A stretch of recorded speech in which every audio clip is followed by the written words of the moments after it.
I'm here with Rita Pannulla, and we are stamping up some wine charms and some drink stirrers, all out of metal, which is super cool. Always fun to hit something with a hammer. It is, and you're going to show us exactly how to do it. Yes, we are. So let's get started. So what we're going to do first is a wine charm. So you're going to take your blank. And for people who aren't familiar, first of all, what is this thing? So this is a steel block. Two things that we recommend when you're metal stamping is a steel block and a brass head hammer. Why is a brass head hammer? I've never even heard of that. Important. So when a lot of people stamp at home, they usually take a hammer that's laying around, so it's steel. So when you hit steel on steel, it could either do one of two things. It could spark, or it could, which is always fun, or it'll leave a double impression or a ghost impression. So you'll have, let's say, your love. You'll have an L or a half of an L and then a slightly different impression on the top, sort of lingering like a ghost. That's why they call it a ghost impression. So the brass is soft and it absorbs the shock of it hitting that steel stamp. I'm so excited to know this. Knowledge is power. Yes, it is. All right, so you're gonna put your aluminum blank on your steel block. And then we're gonna take a sticker guide. And these are really great because these are great for spacing and getting your letters lined up. So I'm just gonna follow the center hole. Right I was actually wondering how you were not going to bang your finger, and now I realize the sticker is doing that. So the sticker is lining it up, spacing your letters out, and also fixing it to the steel block so it's not moving around on you. So I like to pull out the word or the name that I'm about to stamp. I can see that you are a planner because because if you actually pull everything out, then you have it, as opposed to what I do, which is like doing one and being like, oh no. My husband would argue with that, but so you're going to take your first letter. Okay.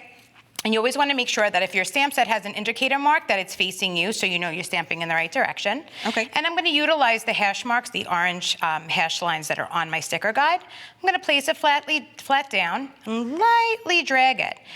And why are you dragging it? So feel that ledge that tape creates. Oh. Okay. So now there's no guesswork as to if you're getting it lined up and spacing. Once your stamp hits that sticker, it's clever. Yep. It's go time. So flat, lightly drag it down to that sticker. Once you feel that restriction, you're gonna anchor your hand at the bottom. It's really important to anchor your hand because you get a nice and even impression. Then you're gonna take your hammer, give it a nice tap. Oh, just once? Just once. So this is a soft strike aluminum. Okay.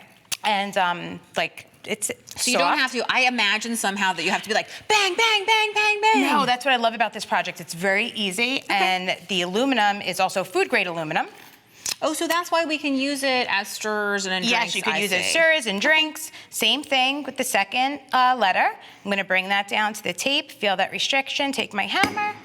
This is the kind of thing I can see it like if you take your time and you're careful, you get it perfectly every single time. Yes.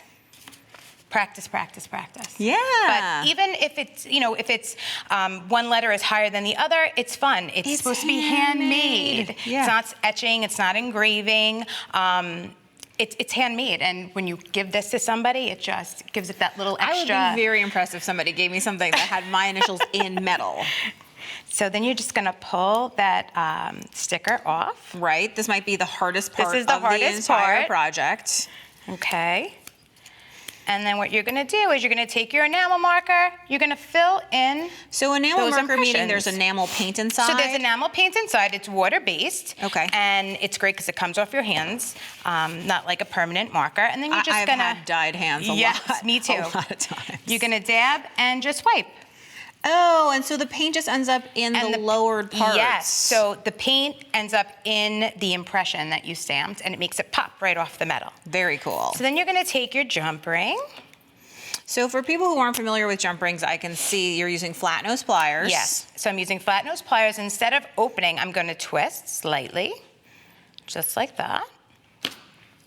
Then I'm going to... People often wonder, but I think 2 pairs of flat nose pliers as opposed to 1 pair in your fingers is a lot easier. That was a game changer. When I first learned, I was using 1 plier and I was taught correctly. So you don't have to worry about it and you get a better result. Yep, and you hear that snap and then you Boom. are all finished with your first gorgeous. one. And you can incorporate larger design stamps in the center and make it fun.